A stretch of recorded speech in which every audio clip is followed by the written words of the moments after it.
What we have here is another laser, WeCreat, and this one was sent to me by WeCreat to test, demonstrate, put together, make stuff, do all that kind of good stuff. So again, this was provided to me to demonstrate. I didn't buy this.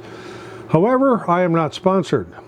Therefore, all my opinions will be my own, and what I find, you will find.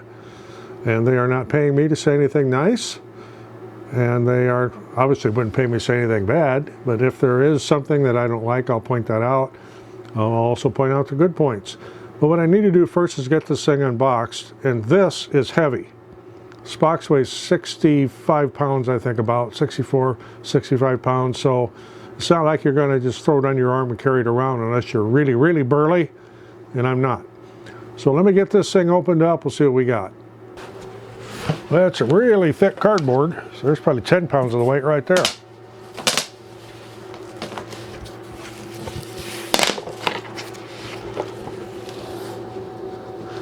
Okay, so inside here, it is, I don't know if you can see this, there's some plastic straps here. So what I'm going to do is cut the box off around this. I'm not going to try to pick something up this heavy when it's already this high. Not that badass, so I'm going to cut the cardboard off around this, and then we'll get this unpacked. So it looks like it's kind of a box inside a box. Okay, now we're this far. So get some more straps to cut here.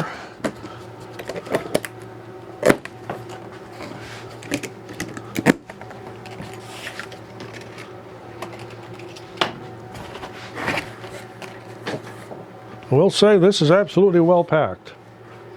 Running out of places to put crap here. Some real heavy duty corner protectors.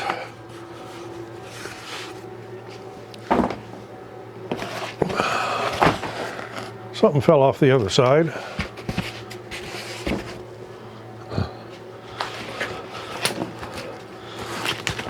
So you watch for that laser bed inside. Well, we'll look for that here in a minute.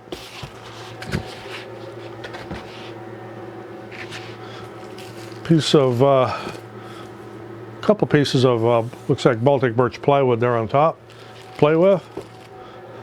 This is obviously the back. It's got the vent on it. Laser bed inside. Make sure you watch for those.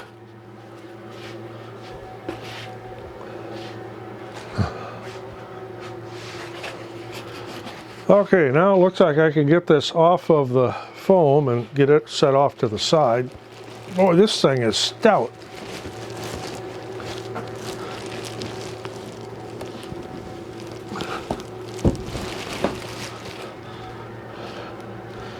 Okay, got to get rid of some stuff here. Well, I guess I better get my laser bed pieces out of here.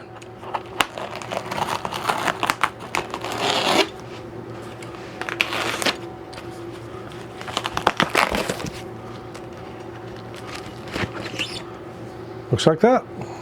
And there will be two of them. Well, I got a stack of foam and cardboard over here. Well, I guess you can kind of see it over there a little bit off camera view. Cardboard's good and heavy. I might just do some experimenting cutting on and engraving because it's inexpensive. It's free, obviously.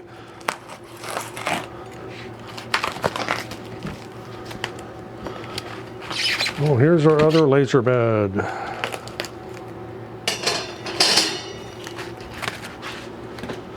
Oh, on the machine itself, it's got a bunch of tape. You're going to have to peel off, and it's that strapping tape, so it's extremely tough,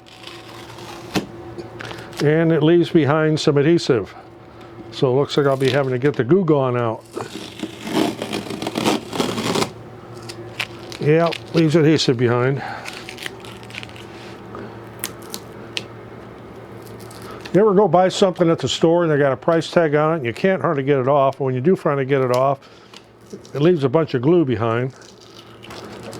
Oh, this isn't coming off well at all. Well, that's why they make Goo Gone.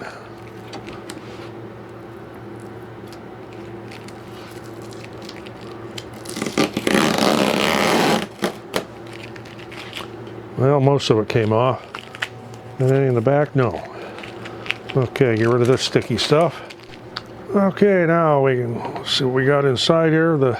Just finished making a custom box with a cedar lining, so the whole shop smells like a cedar chest because I did a lot of cutting on the table saw with it for it. So we got more foam. Then there is a book, a couple of test pieces here. Then we have a couple little boxes. And getting them out's another story. Well, there's foam in here, but it's not lifting straight out. Would be nice to get them boxes out. Well, I'll take the stuff out of the boxes. So we got some tools. It's like a Wi-Fi antenna, got a bag of little bag of tools. We'll go over all that here shortly. I just want to get the stuff out of here. And we have a power cord, a power supply,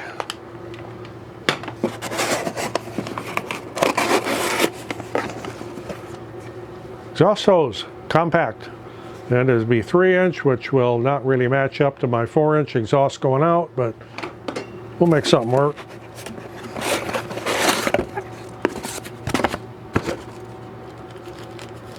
There's a little empty plastic bag in there. I don't know why that is.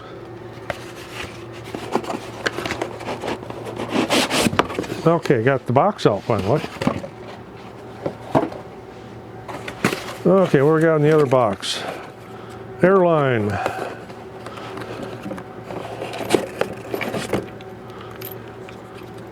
Air pump for the air assist. Well, I hate that stiff line. In fact, there's a piece here, it's just like it from another laser. The problem is it has a memory so that when you go to uncoil it, it just does that again, and it just drives me nuts. But I have some more flexible stuff, although this does work. It'll work. Okay, we have some more parts and pieces there. Looks like we have a rotary. Boy.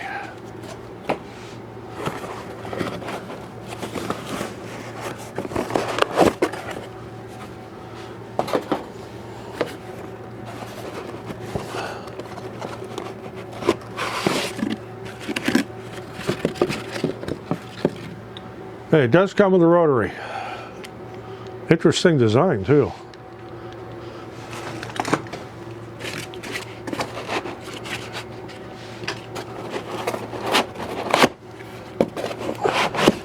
Okay, we got the other box out.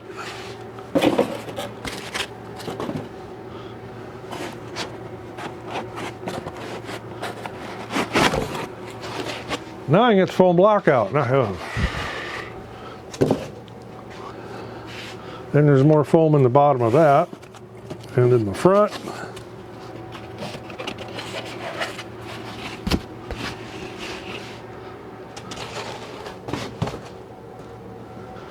I will say one thing, this is absolutely well packed. Then underneath that is another piece of foam that's in a tray. I'm glad to see they have a tray. At least I assume that's a tray down there. Yeah, that's a tray that will slide out. I'll show you that here later. It'll slide out in the front. So when your little pieces fall down when you're doing cutting, you'll have a way to get them out. On my X-Tool S1, when I'm using a honeycomb board, if any little particles fall down through, after you take the honeycomb board out, you pretty much have to vacuum them out of there. There's no tray to pull out. So this is a nice feature here right off, I see. Oh, more foam.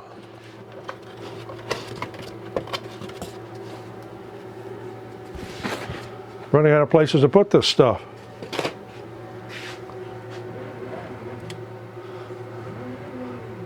Okay, now I'll take a little look at the book here and we'll see what we need to do.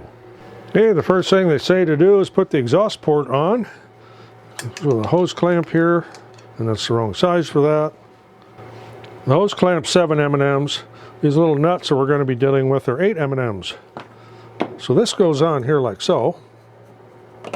Right over the top of the nuts that are already there. And there's some nuts in a little bag. They don't show this in the book, but It'd be really hard to take those nuts off and everything because you'd have to completely disassemble the fan assembly.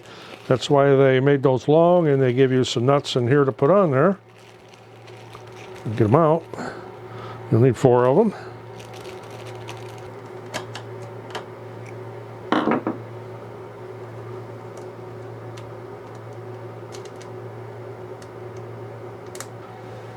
This here is your Wi-Fi antenna. It's got a little connector there that goes on right over here. And you can swivel that so that you can have it straight up and out of the way. So next would be the hose here.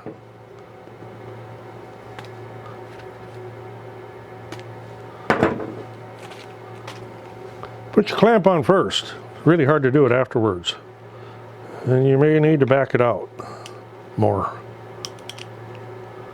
I don't have a whole lot left there.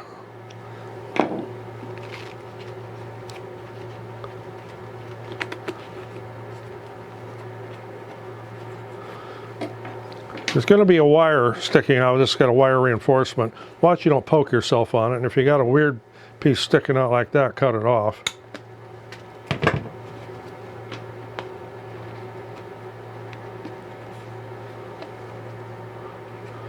That clamp could have been just a hair bigger. Okay, so that's a little bit fiddly there.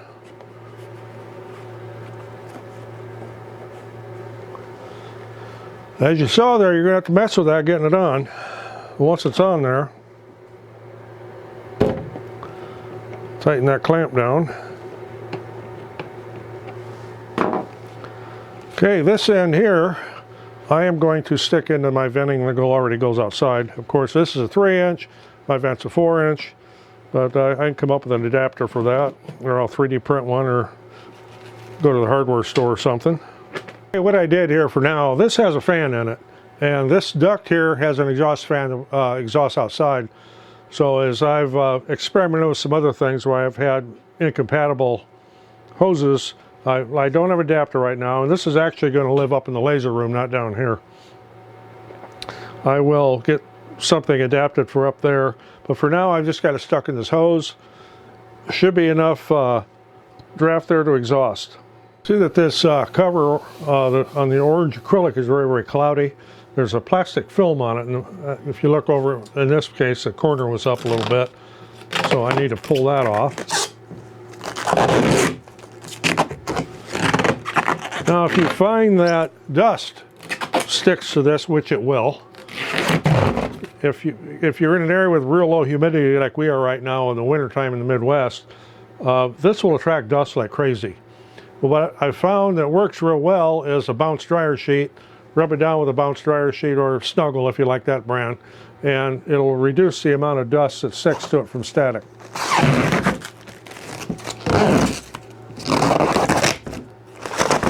Well, this one comes off pretty easy. I've had some of these I just had to fight with it.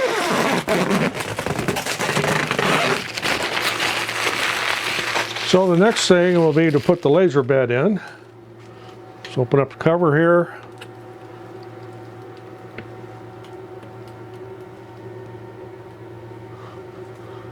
Move that all the way back. And I need to unbury everything.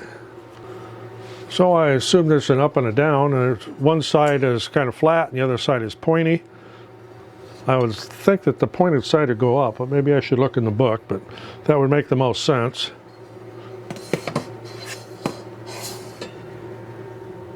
Move the laser head all the way over to one side. Set this in, and the laser head is lower than the bed. That's going to have to get raised up. Air assist pump connects right here, a little 2-pin plug. It's keyed. The little key on it goes down. You put that in there and screw the little retaining collar on. And what we're into here is a little personal preference thing. I do not like this stiff hose. I just absolutely do not like it. I buy the silicone hose here. This is 4mm ID, 6mm OD. And it works with all the different lasers in the air assist. You will need this little adapter though if you choose to do this. And to get that hose out of there, you push in the retainer and it just pulls right out. Otherwise, you're going to be just yanking and tugging, you're not going to be able to do anything. So this then will plug right into where I just took that out from. As you can see, that's locked in there real good now. You're not going to get that out. But if you push this retainer down, it comes right out. It's a little springy thing in there that does that. This end here with the larger tube will go onto the air assist pump. So it'll sit like so. Now I just got to decide how long a hose I want to put on here, and I don't need a real long one for where I'm going to be putting this. So that's about long enough. Again, the connector on the back of the laser is just like this little coupling. It's got that little collar on it. Push it in to release it. Otherwise, just stick the hose in. Give it a little tug, make sure it's in there good, so we're good to go there. Now I need to get a power cord hooked up, and I need to get my USB cable. Power cord goes there, the USB there. Okay, according to the little instruction book that came with it, when I turn this on, the internal of that laser should raise up. That will let me put the rest of my laser bed in, because right now with that laser head all the way down, there's no room. We'll power it up here. And it beeps.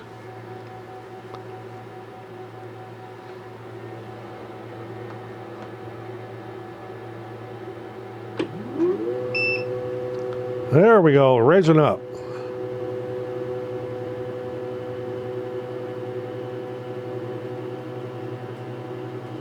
Hope it stops pretty soon. And the head's moving on the inside. I know you can't see it. This is way up in the air here.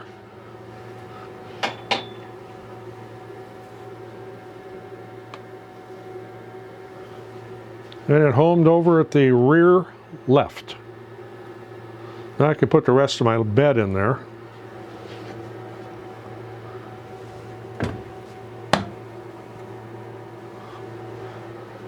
And you do want to do this, I was right, with the screws facing up. See, there's some screws on this, those have to face up.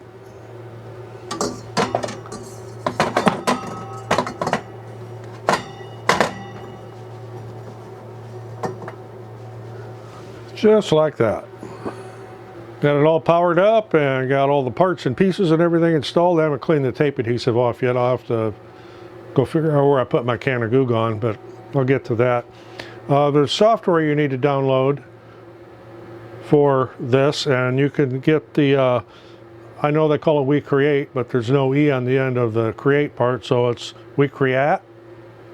Anyway, they have a software, it's called Make It for Windows, and that's what I'm looking at right here. I went on their website, WeCreat.com/pages/software. You can go to it, so I need to download that for Windows.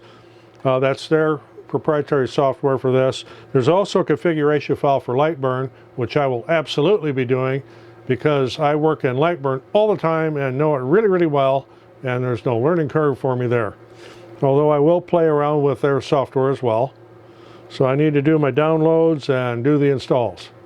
Okay, so here is their website, and right there it's called Make It, and you can download for Windows or for LightBurn. It says it also works with Mac, but I don't see anything there about Mac. Unless you're using LightBurn and Mac, then it would work. And they must have a app for Android and Apple. So anyway, I've got these both downloaded. So we'll start out with installing their software. And I am actually moving that on this computer to my D drive.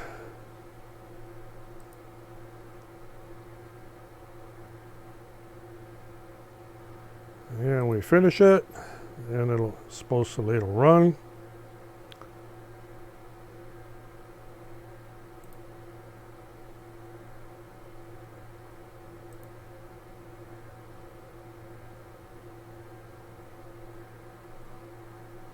Welcome to Beginner's Guide, and I won't take you through all of that. I have to log in first. I've set up an account.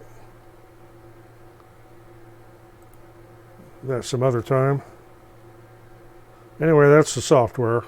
I'll have to sign up, set up an account, I guess. Yep. Yeah, I'll do that offline here. So I'll go back here. Now for LightBurn. Got LightBurn open here already. So I go to Devices. And I have a lot of lasers, as you can see here. So I just need to import. And that will go up to Downloads, or wherever you put it. And it'll be LBDEV is what it's called. Click on that and open it.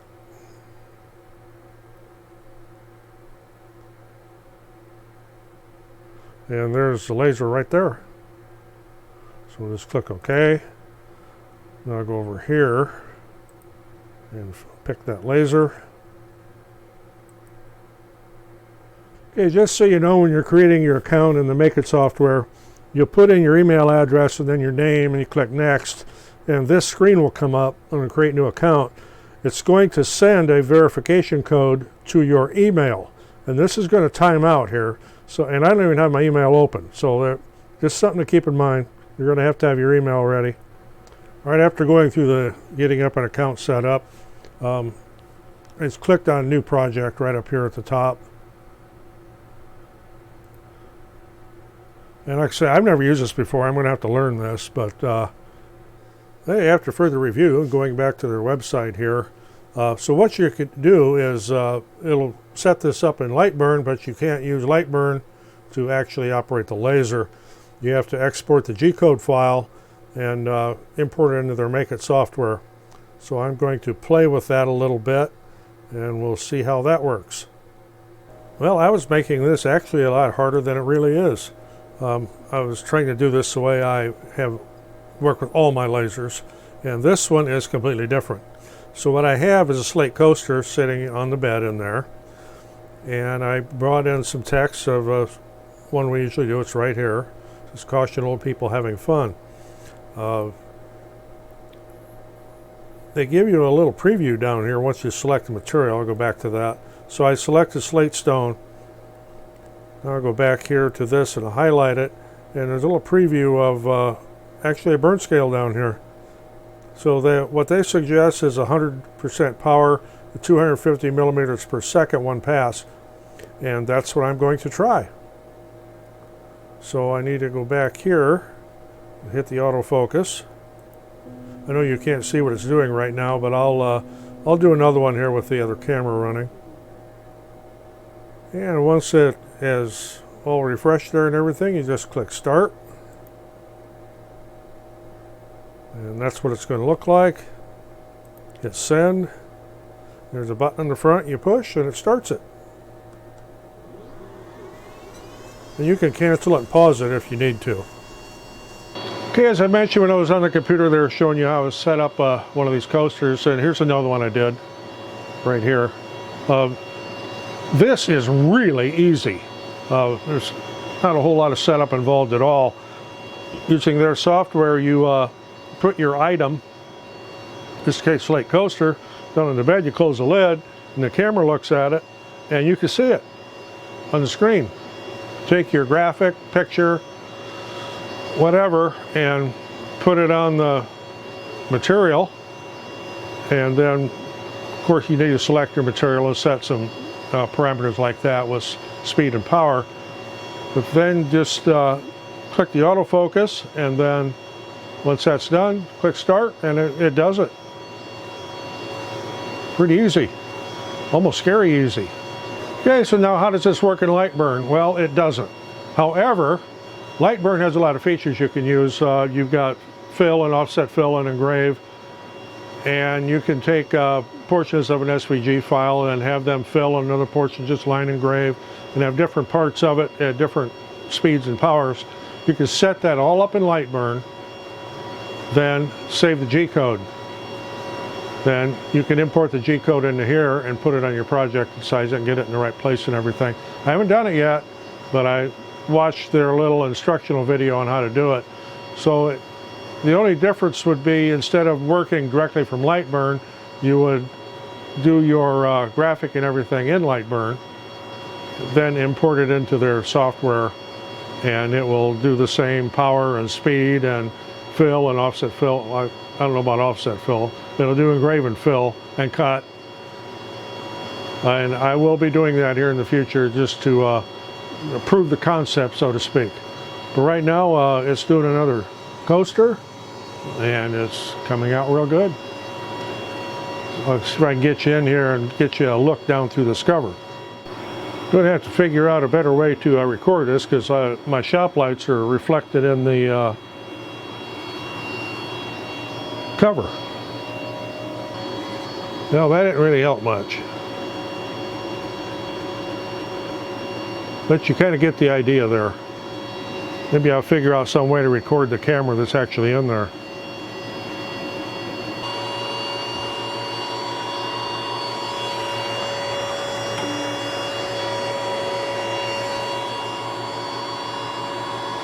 And there's our coaster, if that'll focus. There, it focused.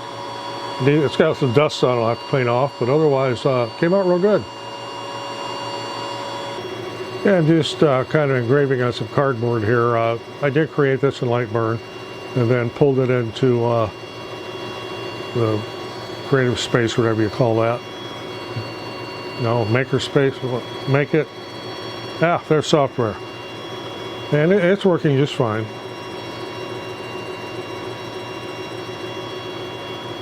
So actually, it's, unless you want to do some really fancy customization, it's not even necessary to use LightBurn. If you've just got graphics, you're just going to drop in there. This is literally a what you see is what you get laser. This is really, really simple to use. I was just making it more complicated than it was. Oh, there's the setup on the of this WeCreat, although it's spelled Create or Create, C-R-E-A-T. There's no E at the end, and kind of throws me a little bit. At any rate, this is extremely, extremely easy to use, and my learning curve on this was I actually made it more complicated than I needed to, because number one, I didn't bother to read this. I kind of like to figure these things out on my own. It's a guy thing. Women will understand that. But again, this is, you put your project in there and the camera looks at it and it shows it on the screen, and you take your graphic and you put it in there where you want it. And of course you got to set up what you're doing, whether you're cutting, engraving, or filling, or just doing lines, or whatever you're doing, or if you're doing a photograph, that type of thing, you need to kind of put some settings in. There's a lot of choices there for materials. There's an option to add your own. We'll get into that in another video, of course. But again, this is what you see is what you get. Extremely easy to use and absolutely great for the beginner. Once I get this up into the laser room up in the loft and get it set up there, we won't have these overhead light reflections. I'll be able to do a little bit better video of what's going on inside there. And there'll be a lot more projects coming up, including some ones that are rather unique. So if you got anything out of this, appreciate getting a thumbs up. Always helps the channel. Again, this was provided to me to test and demonstrate. And so far, my only complaint has been this memory hose. I don't like that. That's why I put my silicone hose on there. Otherwise, I have no complaints. Not being able to use it in LightBurn, I'm a LightBurn guy. I mean, I have been for years. If there was a way to integrate that camera in the LightBurn, you could do somewhat of the same thing in there. Just as I mentioned earlier, LightBurn is what I'm used to. But this here is, you use their software. If you're just doing basic things, it's really, really simple. So, Roger in the shop. Thanks for watching. See you in the next one. There'll be a link in the description if you'd like to get one of these machines. I'm sure they're glad to send you one.